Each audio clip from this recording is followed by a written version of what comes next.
We are live on the air. Greetings and welcome back once again, 2 times in one day. This is Amoni Yisrael.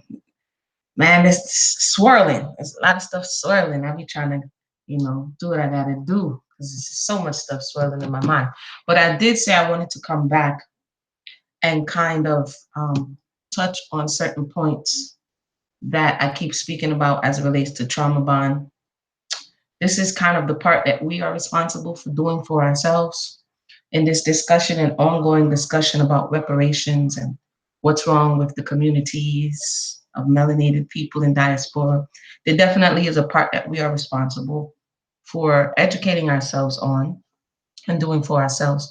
And you have works such as Dr. Joy DeGlue, Post-Traumatic Slave Syndrome, and you have works of Delbert Blair and different works that are Dr. Frances Cress Welsing that's speaking about the condition of the melanated people, right?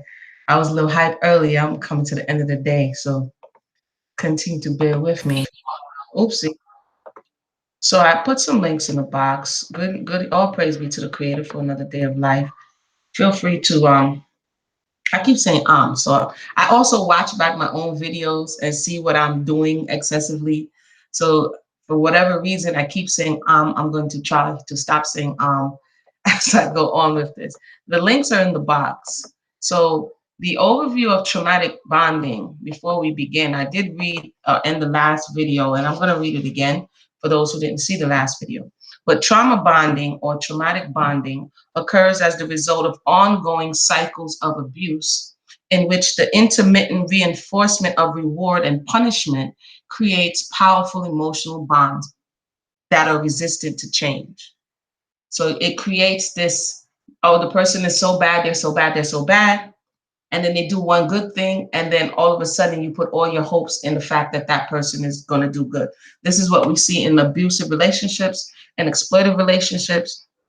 And you will see it even in the narrative, which we're looking at it through in the time of slavery, where you will see the slave master have these random acts of kindness that kind of, whether it be the holidays or an old boot that they may give you or a little extra something, and that kind of keeps the hope that this individual is not that bad. But understand that there is a bonding that Malcolm X spoke about when he say, "What's the matter, Master? We sick," right? So he's speaking about this bond between, whether known or unknown, between the enslaved individual, their masters, and their descendants on both sides. So Patrick Carnes, which I've showed this book before, this person here, let me see, he's right there. He wrote the book, developed the term to describe the misuse of fear, excitement, sexual feelings, and sexual psychology. So it's a little to entangle another person. So it's a little bit in the same area as Stockholm syndrome, but it goes into more, it encompasses Stockholm syndrome. A simpler and more encompassing, there you go, definition is that traumatic bonding is a strong emotional attachment between an abused person and his or her abuser, formed as a result of a cycle of abuse. So it is fair to say, even though melanated people and the slavery experience is not mentioned in this book, and many books like it by European doctors and psychiatrists, it is fair to say, based on the definition, even though they neglected to write in all of the people who may fit under this criteria, it is fair to say, as I'm going to do through the course of some few weeks, is go over each one of the 10 points and show how we can begin to understand our attachment and dysfunctionality in the context of post transatlantic slave trade business, right? It says healthy bonding. Right now, I'm just reading from Wikipedia. Bonding is a normal and natural occurrence between people in an interpersonal relationship that is influenced by doing things together, participating in major life events together, and experiencing good and bad times together. In abusive relationships, unhealthy or traumatic bonding occurs between people in an abusive relationship. The bond is stronger for people who have grown up in abusive households because it seems to them to be a normal part of relationships. So again, I can't help but look at our real life case study, R. Kelly, Robert Sylvester, and those who are now saying they're survivors and victims of this abusive, exploitive relationship, allegedly, what they're saying, right? And that there's this bond that no amount of pleading from the parents and the people and the media circus and all of these things can really break that bond, because from what they're saying, if they grew up in an environment, which some of them did testify to, that they saw this type of abuse, then it makes the bond to someone else who represents that type of abuse even stronger. So my point is, educating ourselves about certain things will help us to be able to reach others as well as help ourselves. And I saw one of the interventions that the savages put up on the computer, and I'm like, not sure if that was possibly the way to go, but yeah. Okay, and then initially the abuser is inconsistent in approach, developing it into intensity, perhaps not matched in other relationships of the victim. It is claimed the longer a relationship continues, the more difficult it is for people to leave the abusers with whom they have bonded. We're seeing that play out right now. This also happens in our family, in our spaces. We may have auntie such and such, Deborah, welcome. Shalom, sis, how you doing? And they have a dysfunctional relationship, but they've been married for 30, 40 years, but they can't stand each other, and they can't stand to be apart, and they can't stand to be together, right? Which is just wild and crazy. There is a trauma bond there. And sometimes, there's fear connected to what their life would be without this particular person. So that was that on that side. That was just a brief introduction to why does she keep saying trauma bond and where's that coming from. So earlier in the other video, I mentioned, hold on. I'm reading from page 13 if you do happen to have the book, right? And no. What am I saying? I'm not reading from page 13. Wait a minute. No, I'm reading from the introduction, right? Page, what is this? Roman 18, 19, page 19 in the introduction. I will enumerate them here just in case, like I said, you didn't see them there. These are the betrayal bonds or the tragic situations that may cause people to be bonded in this very unhealthy way. Domestic violence, we're going to touch on that as it relates to the slavery experience. Dysfunctional marriages, we're going to touch on that. Not today, though. Today, we're going to just tackle one at a time. Exploitation in the workplace, religious abuse, litigation, kidnapping, hostage situations, cults, addictions, incest, and child abuse. So those are the 10 points that this doctor, this PhD, enumerates for us. Oopsie.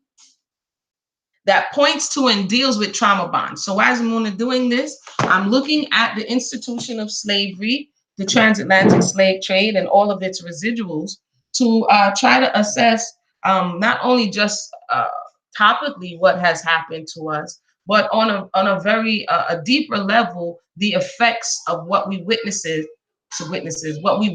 what we continue to witness, and how it reinforces this trauma bond and these expectations that we have of one another, as well as those who has historically oppressed us, right? So it's for this reason, and ultimately, once you get a handle, because the steps to healing is acknowledgement, right? So why are we looking in unscabbing it and taking off the tattered, nasty, festering cloth that has been covering the wound? Because without doing that, then we can't clean it out, and if we can't clean it out, then it can't get better and it cannot heal. Okay. So we have to uncover it. We have to look at it. It's oozing with pus. It manifests itself on a daily basis, a weekly basis, a yearly basis. Why is that thing doing that? And we keep looking at the symptoms as a people. Well, why did they do that? Well, what God would think they would do better, and it's like, okay, once we get a handle on it, we can go from there, in my estimation. What is trauma bonding? I spoke about that, but there's some points on another site that I put here, and it says generally trauma bonding is loyalty to a person who is destructive, to a person, to people, to family, to community, to an institution. While the idea of bonding tends to bring up connotations of something good and beneficial, Trauma bonds are unhealthy. According to Patrick Carnes in his book, Betrayal Bonds, there are a number of signs that a person is involved in an unhealthy bond with a partner or significant person or institution. Here are some thoughts to consider determining if you are in a trauma bonding with someone.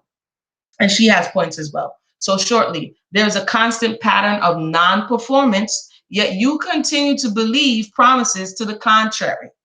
This may be an indication that you're in a trauma bond. I spoke about that a few shows ago when we were looking at proto-ADOS, and looking at some of the things that happened before. And they're saying here, one of the things is a constant pattern of non-performance, yet you continue to believe promises to the contrary. I'm going to do this for you. I'm going to do that for you.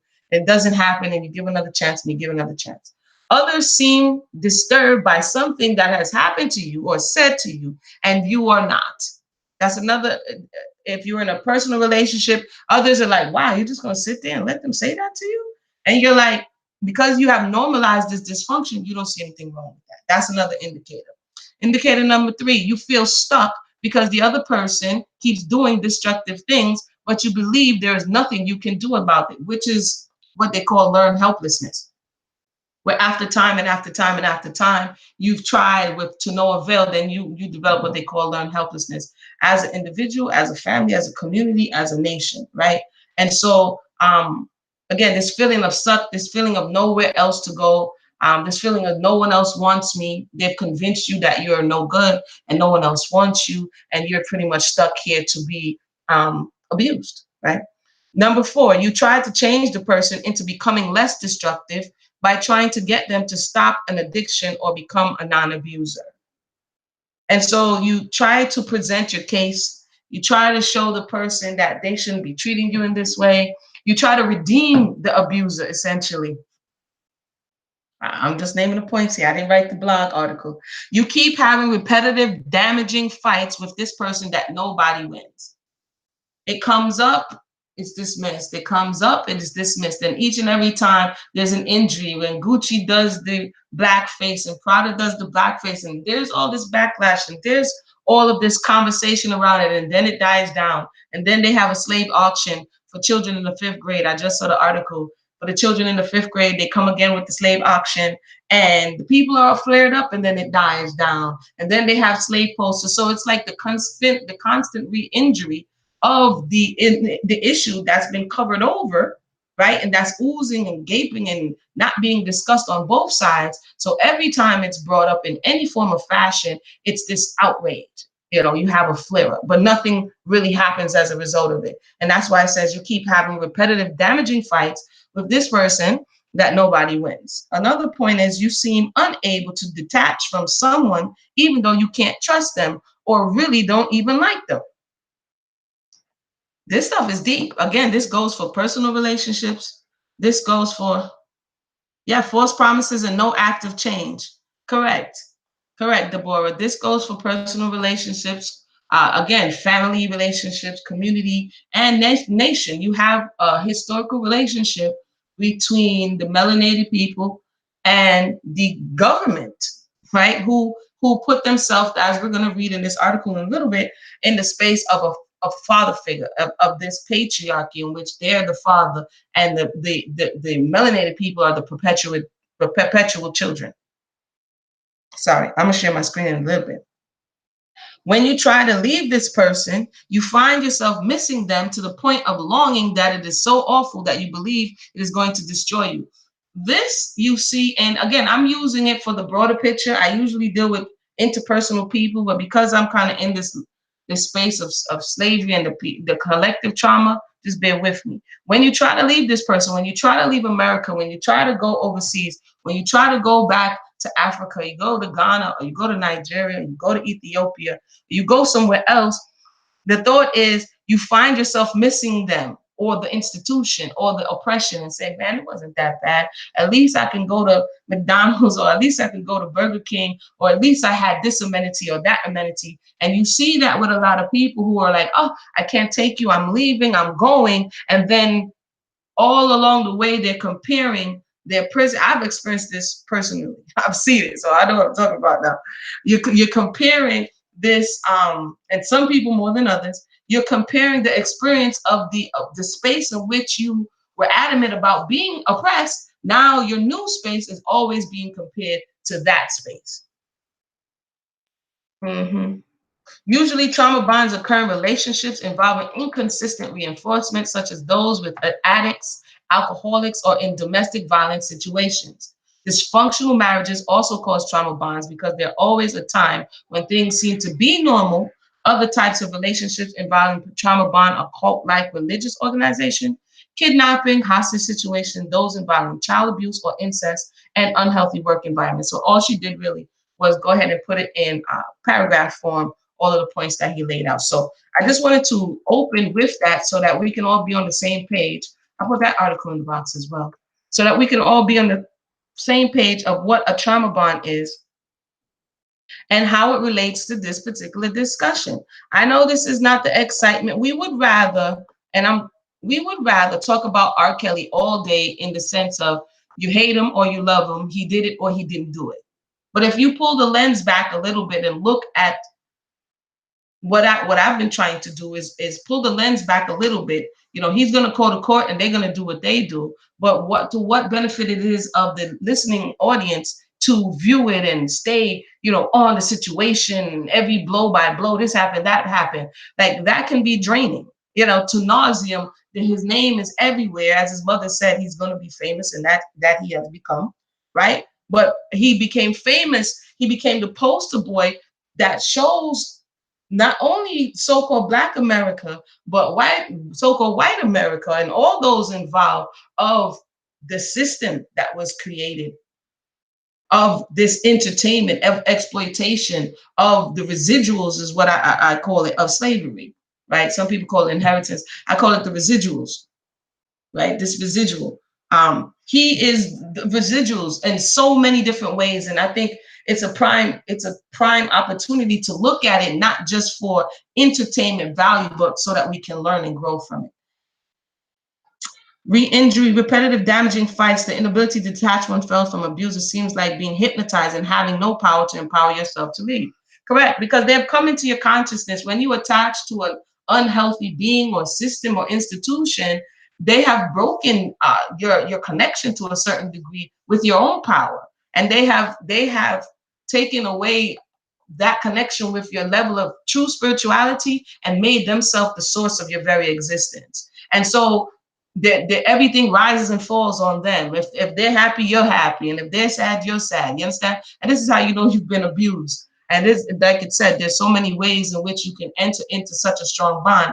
And one of the reasons why when you come in, it's hard to pull the person away. It's like crazy glue. You understand what I'm saying? It's like crazy glue. It sucks them together, and it's difficult to pull them apart. So if you're aggressive with it, all you're going to do is push that person further into the hands of whomever or whatever has a hold on them. So with that said, that's the beginning. That's trauma bonds, right? So now we got a little bit of a handle, and I thank Deborah for sharing and reiterating some of the stuff that I was saying. So for those who are just coming in, they can see that. Now we're going to go into what I was talking about. I love finding these awesome articles because I'm telling y'all the work has been done. It's whether or not we're willing to receive it. The work has been done. Like these last few years of researching, the work is done. It's in pieces though. It's like a piece over here. It's like a puzzle. But all along the time, academics and intellectuals and doctors and science, they have been doing the work. They may have concentrated a little bit, and this is their life work, and they gave you this piece. And that's what we're here to do, each and every one, to bring a piece until finally you begin to see this puzzle come together, and you're like, wow. You know what I'm saying? And that's kind of what's going on. I think when we discount other people's experience in the contribution, we rob ourselves, because you may be like, that's not really important. That's not the big picture. You can't get to the big picture without all of the pieces. All right, I'm going to share my screen now. So we can talk about one of these points on the trauma bonding list. Alrighty. I'm a little tired, y'all. I'm a little tired, but it's all to the good. All right. I got another hot article for you guys, man. I can't make this stuff up, dude. All right. The seduction of power, an analogy of incest and antebellum slavery. This article was written in 2002. Hastings Woman's Law Journal. Like I'm pulling in the crates. I'm going in the crates now. This stuff is there. What happens is I never forget listening one time to Dr. Joy DeGruy, and she made a statement to say that a lot of times, a lot of this information is circulating in the halls of academia. It's amongst people who are intellects and they have this information. But she said that the issue that they were having is that this information is not trickling down to the everyday people like yourself and myself, right?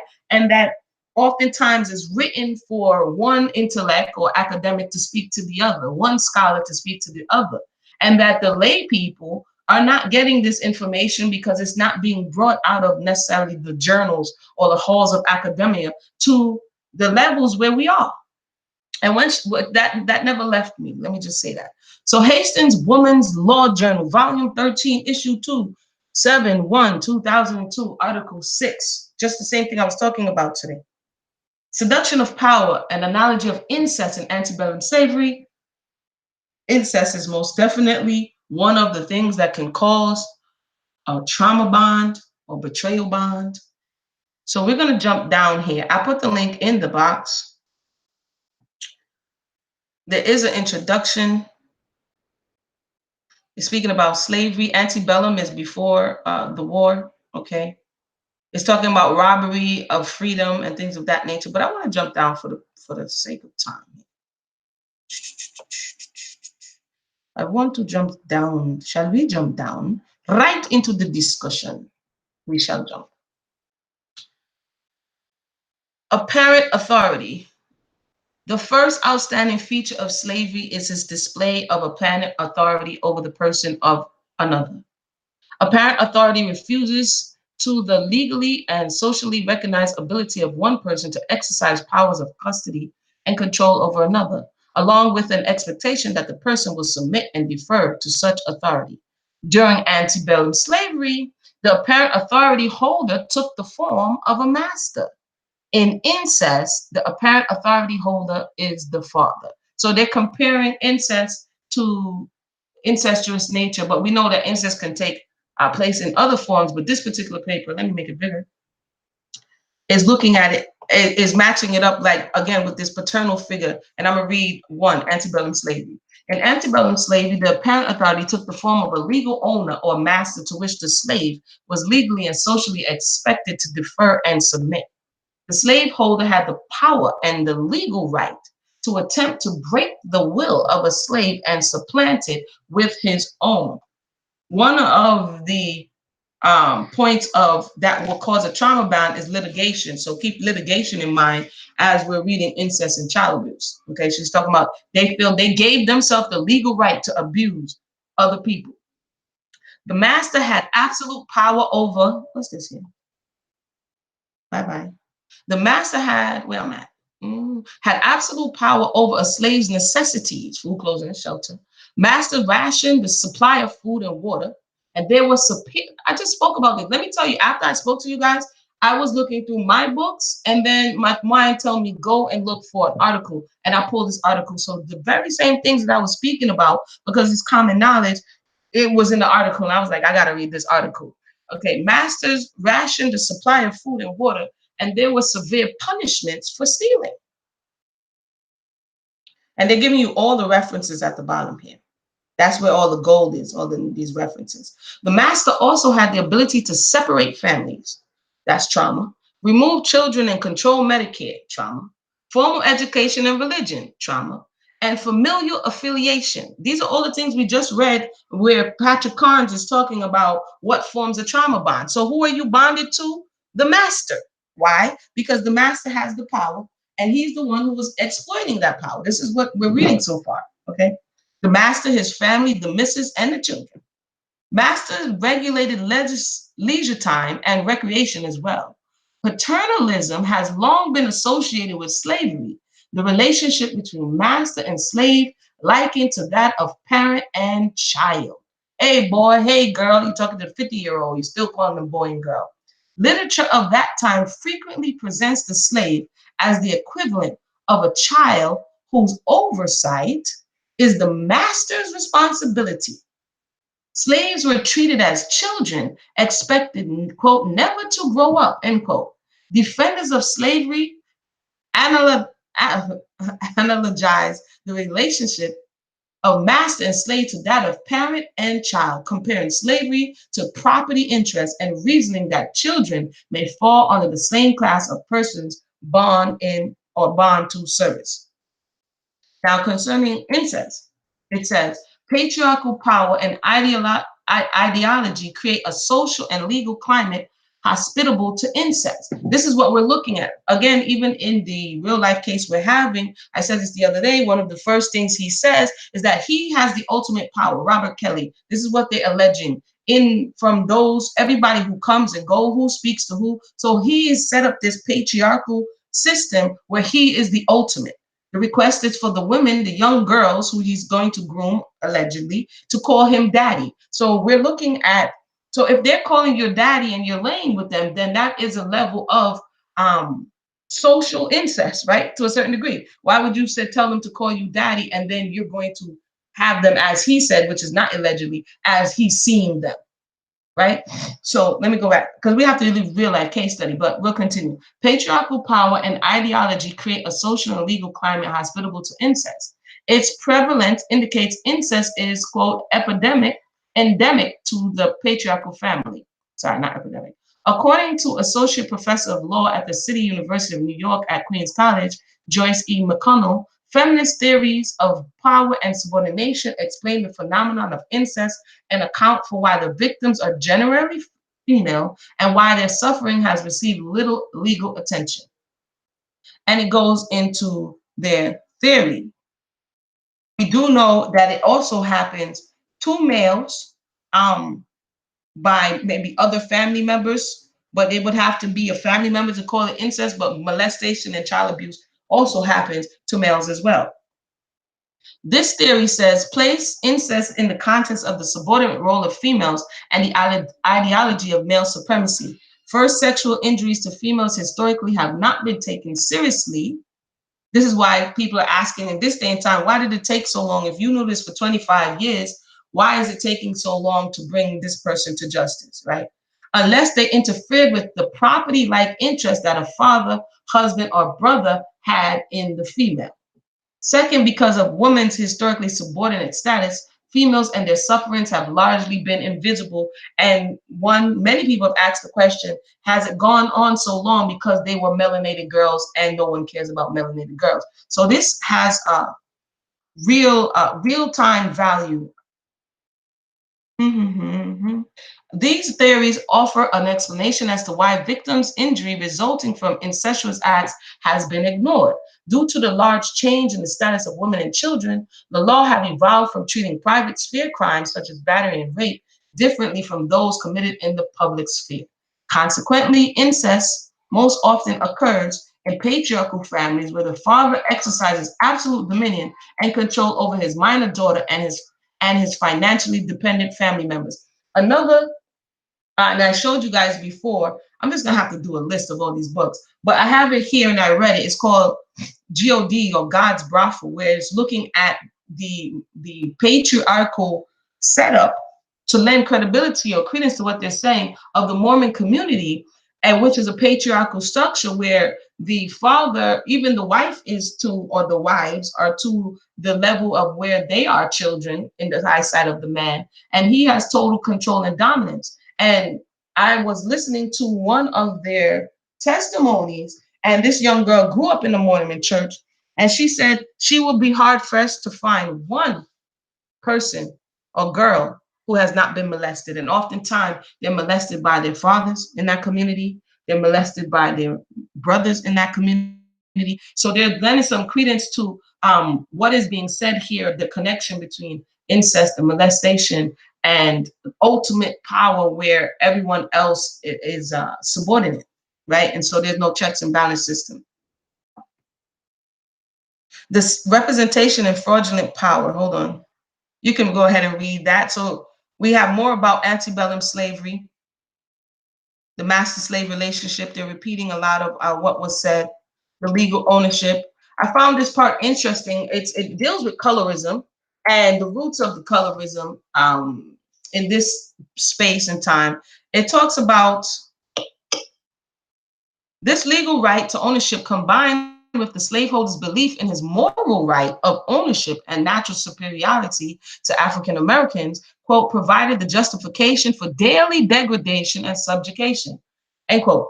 Antebellum masters had free sexual access to their female slaves, and we see that in the case of Incidents in the Life of a Slave Girl by Harriet Jacobs, and generated large numbers of mulatto children who, while in truth the biological children of master, were treated as slaves. Let me just say something about the mulatto children in a lot of situations. The young girl may have been raped. She may have been, given in and not raped and just, conceded to his power and no longer wanted to be abused. So she's given in. And in many spaces, the master, if it was the master of the overseer, can and did deny that child. So that child was denied knowing who their father was. So that child is ridiculed by the missus, her children, in so many cases, and that child is also ridiculed by the melinated community, where everybody knows that this is how you came about, but nobody wants to kind of say it out loud. And there's some instances, and I guess I'll read that, where one girl, her mother was so ashamed, told her like some way crazy made up story about where she came from. And then when she found out where she really came from, it was devastating for her, right? So mulatto, quadroon, it was not uncommon that slave owners would have incestuous relationships with their slave daughters. Okay, we're talking about the injury, the trauma bond in these spaces. Mulatto, quadroon, and octoroon faces were the consequence of sexual liberties master took with their slaves. Every year brought with it multitudes of these slaves, a new group of people springing up in the slave states, held in slavery and looking vastly different from those originally brought to America from Africa. The mixed race in the slave states increased, and there were thousands of slaves who did not differ in complexion from the whitest slaveholders. It goes on to say that slavery was bad enough for the so-called black person, but it was worse for the mulatto or the quadroon. These slaves, while being subjected to the degradation and misery of slavery, suffered, and the additional hardship of being all too aware that their own father were treating them as property. This was particularly difficult when they castrated, sorry, I'm sorry, I'm bugging out, I'm late. Contrasted their condition with that of the pampered luxury of their father's lawful children, many of whom were not whiter than they. And it goes on to speak about more of today, incest today. Let me read that so we can bring it into the now. Today, the family is the major sphere offering the potential exercise of almost unlimited personal power, and where parents and guardians can exact considerable violence without risking legal sanctions.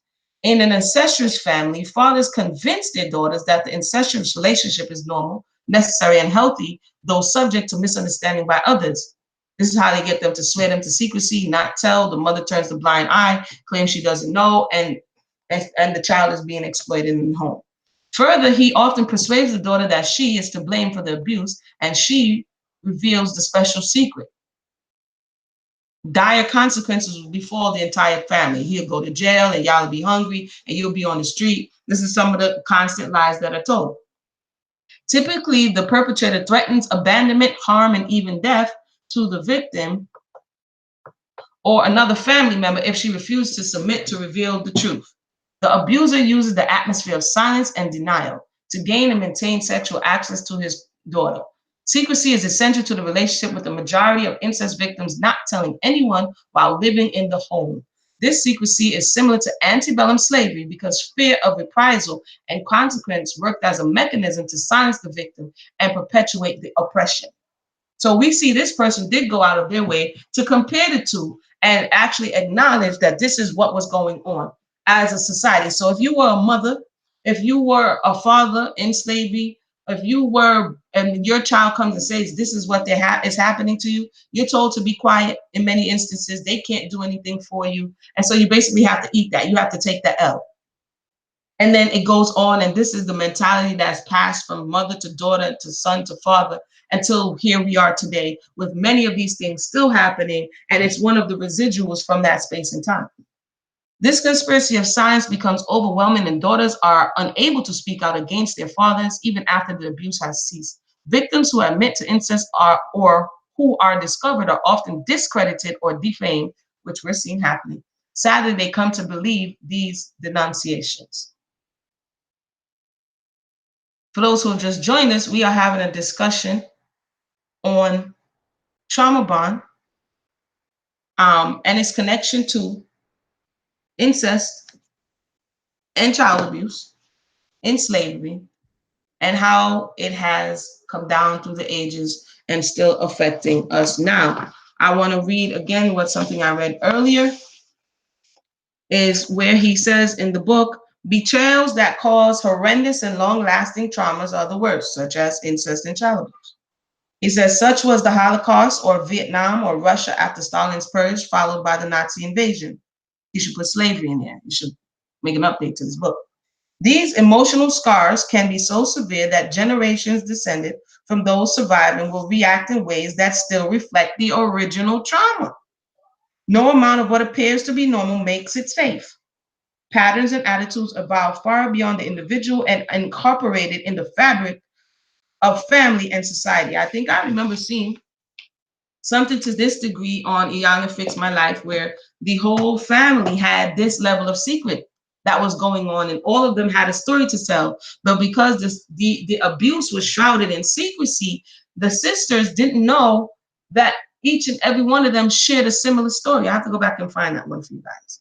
Right? So when they talk about it becoming woven into the fabric of the family, it's a very real thing. If this is how over generations they have learned to deal with the issues. So how are we going to fix this? This is an internal issue that needs to be dealt with internally. This is the same case that we see again. I have to keep mentioning it. Robert Sylvester, where he had a fear. According to them, it was more than one generation of incest or trauma, and he had a fear of what would happen if he told. And he was also told as a child that if you say something, something will happen to you. Let me check on everybody, make sure everybody's doing all right.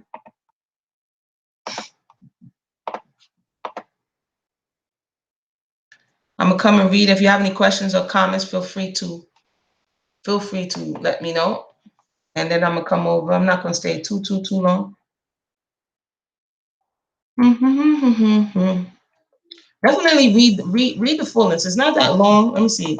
The article is like, I think 19 pages or something of that nature. I just jumped down to antebellum slavery.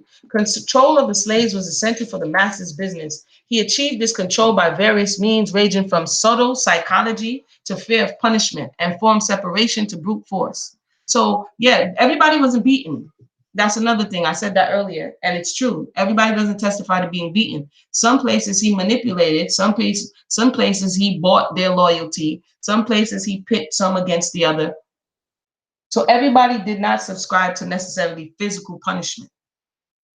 They will say, if you do something, I'm going to sell your daughter, I'm going to sell your son, I'm going to sell your husband, I'm going to sell your wife. And these are also the psychological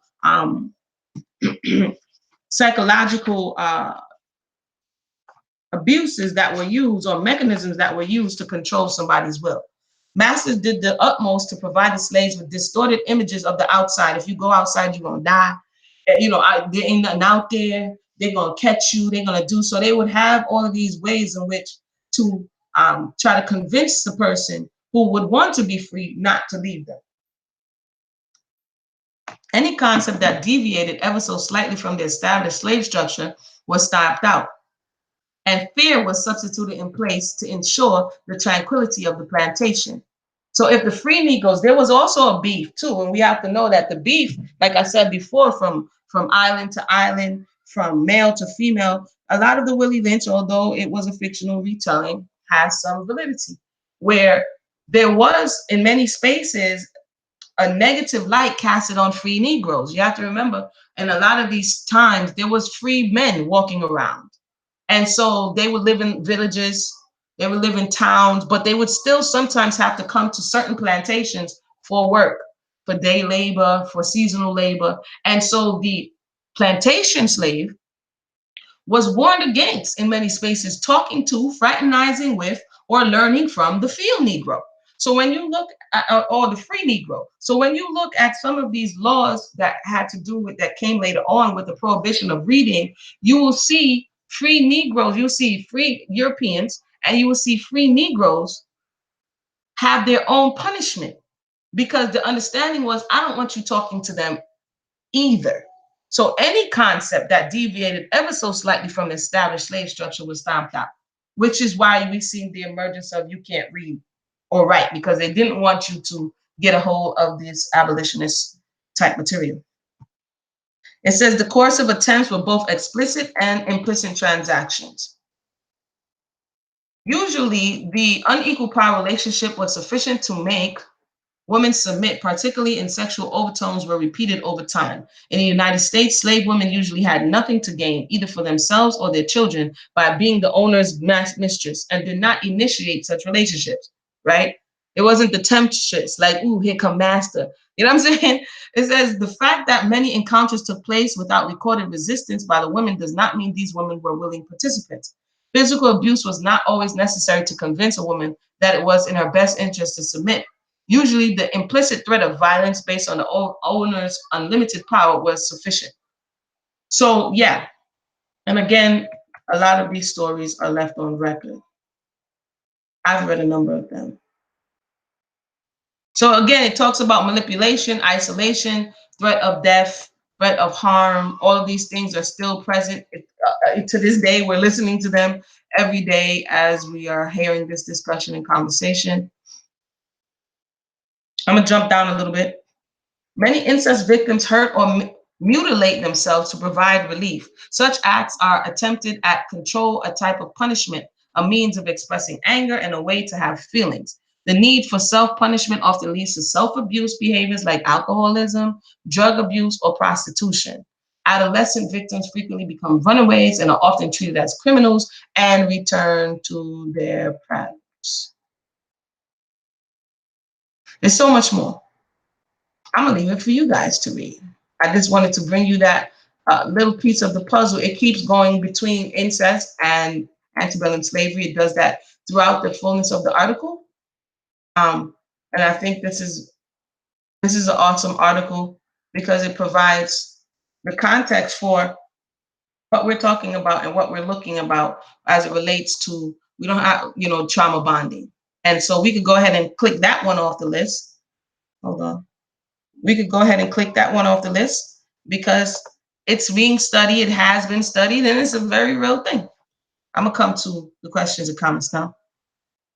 Repetitive damaging fights, okay. Idolatry is connected to trauma bonding, which would explain on a grand scale human sacrifice condoned by the masses.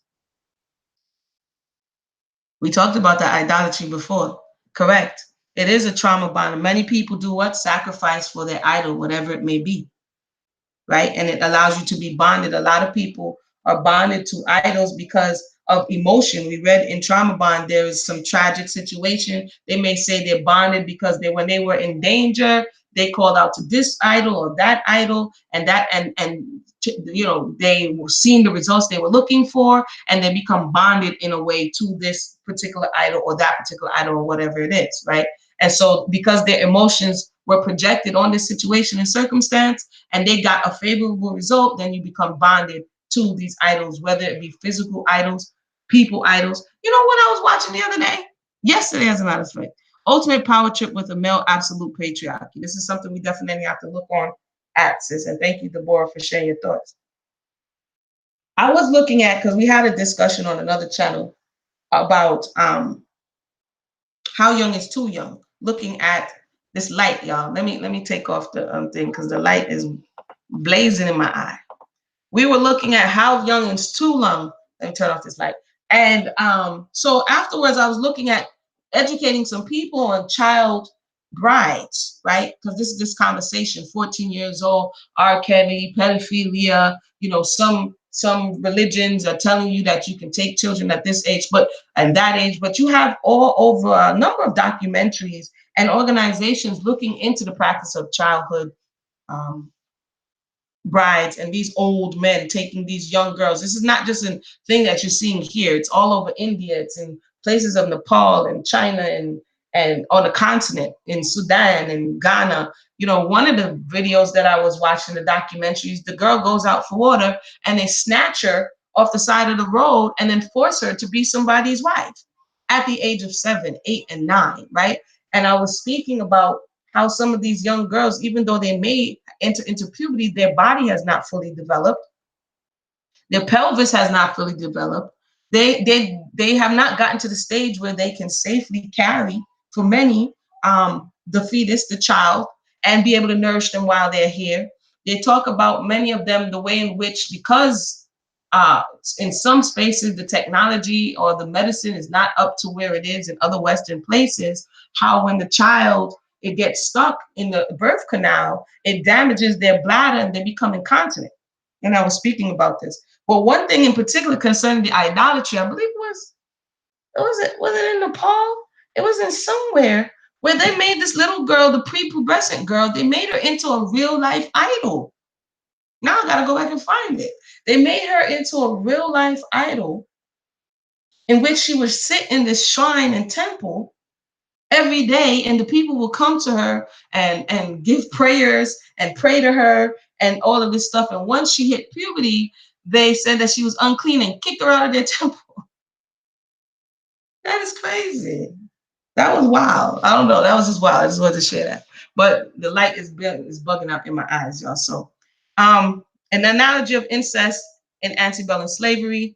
That was the name of this article. So we can go ahead and check that, like I said, off of the checklist for betrayal bonds as it relates to what happened in slavery. We're doing the reverse engineer here to see some of the areas that we the people, there may be many people who we don't know who are already working in these areas, and we need them to come forward so the greater majority can hear the work that they have done over the years and begin to get the tools that they need to go into their everyday lives and be that change. Because I'm all about being that change you want to see, right? And so if this has been, and I'll give you a common example.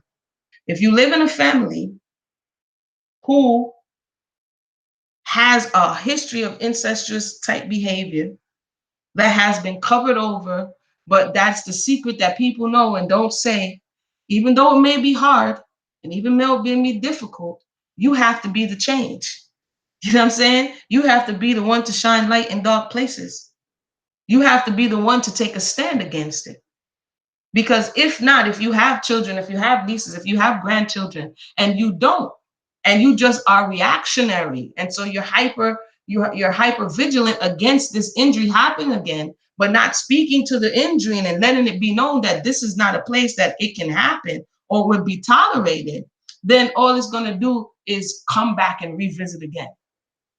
And so putting it on the table and letting it be known, even if other people, because what you're really going to get usually is a pushback. People wanted you to be quiet and stop talking. And I'm talking about now, what can we do? What measures of action can we take? We educate ourselves. If you are the person who was initially affected and you have to work through that trauma, and then you look in your environment and see how or if others are potentially at risk for this very thing, be vigilant with your children. You know what I'm saying? Be vigilant with leaving your children or your grandchildren in anywhere just because you want to go out and you want to do this and you want to do that. Be aware. This is what also happens a lot of times, whether it be for work conditions or party conditions or people just trying to let their hair down. They leave their children in compromising and suspect situations. Some places you know that the person is suspect, or you leave the child in the care of an older, not so older 17, 18, 19, 20-year-old and think that the child is necessarily safe, right? What is that person watching? What is that child being exposed to? Was that child previously molested? All of these things we have to consider. These are the things that we can do when we realize Like, this is what we've been subscribing to. And maybe your mother didn't come to your aid, and maybe your father didn't come to your aid. Maybe your family said you were lying, but you could be the change, right? You can be the change. You the one could be the healing for this particular situation. Yeah, Deborah. Yeah, definitely. And this is another thing, like I said, in the book not Child Brides, in the book God's Brothel, what I saw as a connection in studying polygyny, that's another thing. Let me know if y'all want me to talk about polygyny, because that's another hot topic that I've been studying for some time.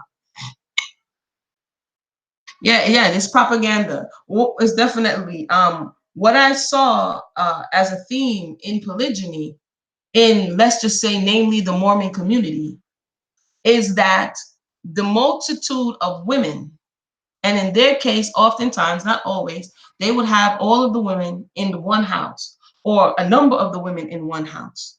And because you have 5, 6, 7 women in one house, right, that have all been relegated to some degree to childlike status, senior children, okay, and they have their children, you have all of these, you have a power structure there, you have a hierarchy there: first wife, second wife, third wife. You have the children of the first wife, second wife, third wife, and then you have these half brothers and sisters who are taking the cues from their mother and the relationship that the mother has or does not have with the father.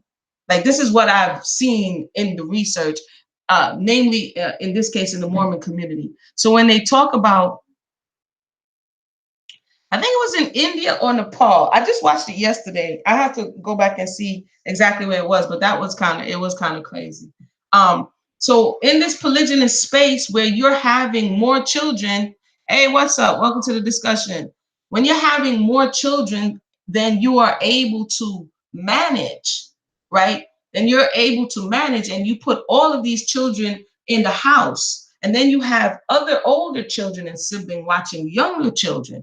This situation is ripe, hold on, for exploitation. Yeah. This situation is ripe for exploitation. Hold on.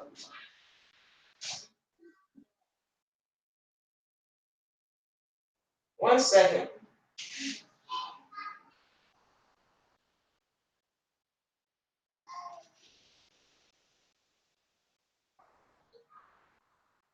Oh, here it is. Right. So this is something, this is fact. This is not propaganda. We need to speak out. This is not propaganda. This is not hype. This is, how do we, now that we know, because a lot of people don't like to hear, they can't sit down long enough to feel the pain, let it burn, let the emotion move through, let the anger come out, let the pain come out, let the sadness come out.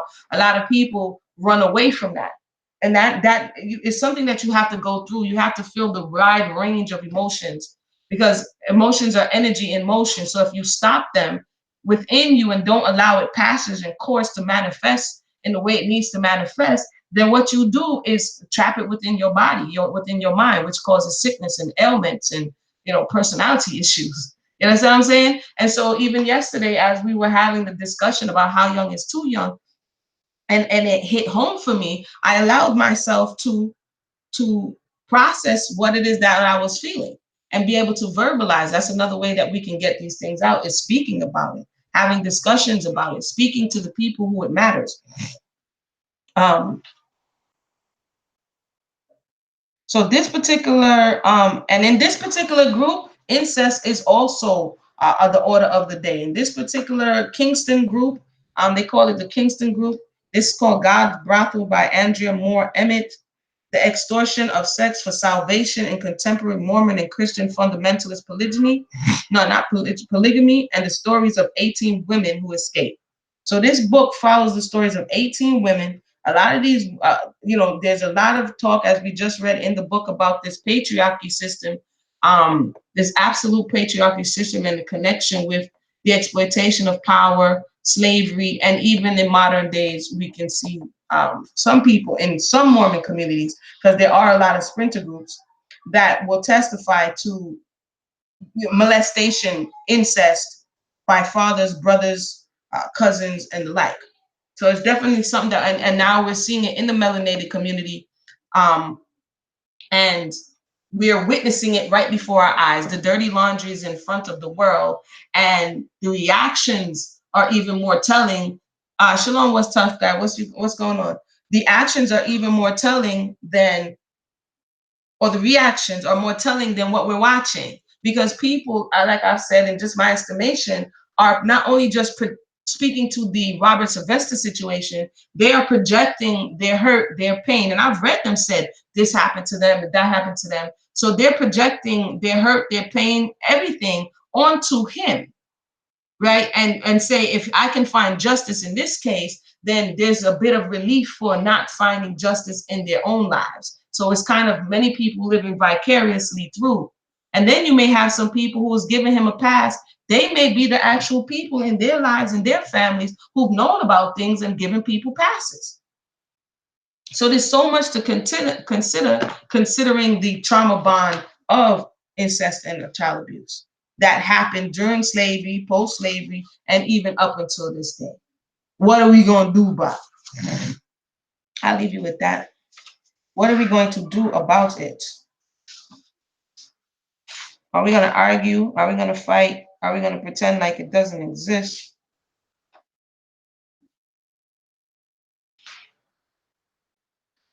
Yeah. Shalom, shalom, everybody who's just joined us. So that's what I have for you. I might come back another time.